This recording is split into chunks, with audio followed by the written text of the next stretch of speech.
Rais wa Marekani Bwana Donald Trump anaamini kwamba watu wa Marekani watakabiliwa na hali ngumu ya maisha kutokana na ushuru wake alioweka kwa mataifa yote duniani, akisema huu ndio ukombozi na utarejesha nguvu ya kiuchumi ya Marekani. Hii ni vita ya kiuchumi aliyoianzisha rais huyo wa Marekani. Mpango wa rais wa Marekani ni kupambana na Uchina na kundi la BRICS, lakini wachambuzi wa mambo wanasema kwamba Donald Trump hatoiweza vita hii ya kiuchumi aliyoitangaza ulimwenguni kote.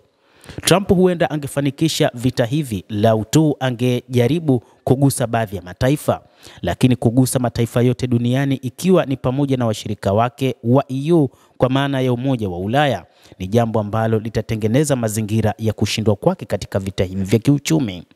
Baada tu ya kutangaza 34% ya ushuru kwa Uchina, China imejibu na imeweka 34% hiyo hiyo kwa bidhaa za Wamarekani. Hili pia limewavuta watu wa Magharibi kuamua kujibu Marekani.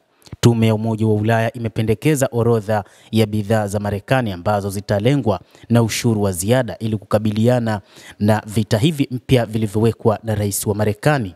Na hii ni kwa mujibu wa shirika la habari la Reuters ambalo limeripoti siku ya Jumapili likinukuu baadhi ya vyanzo vya habari.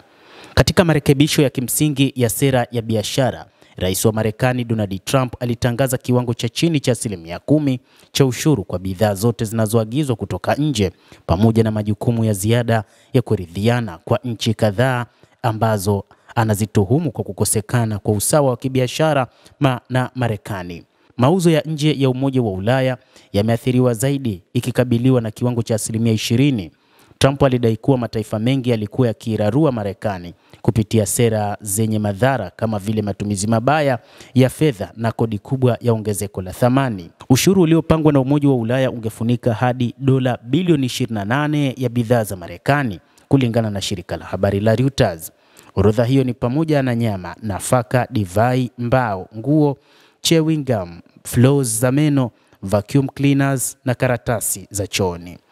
Hata hivyo, nchi za Magharibi zimetangaza kwamba hazitoweza kuvumilia juu ya ushuru huu uliowekwa na rais huyo na kwamba lazima walipize kisasi. Ushuru mkubwa wa Trump kwa washirika wengi wa biashara wa Marekani ulianza kutekelezwa Alhamisi ya wiki iliyopita na kusababisha soko la hisa la Marekani kukumbwa na ajali mbaya zaidi tangu janga la COVID-19.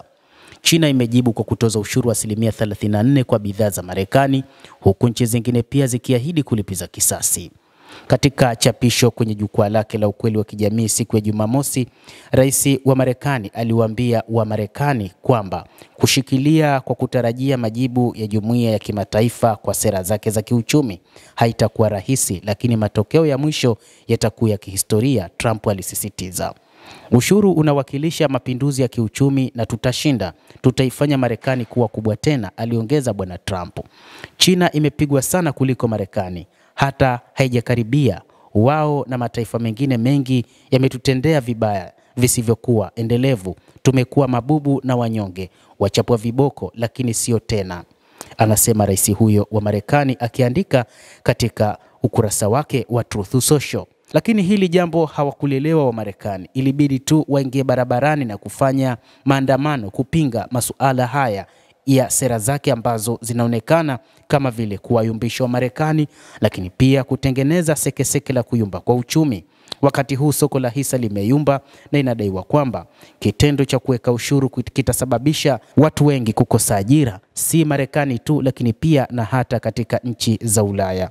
Inawezekana baadhi ya makampuni yasifanye biashara na Marekani, na hii huenda ikasababisha ajira za watu walioajiriwa katika makampuni ya kibiashara yaliyopo nchini Marekani yakafungwa kabisa.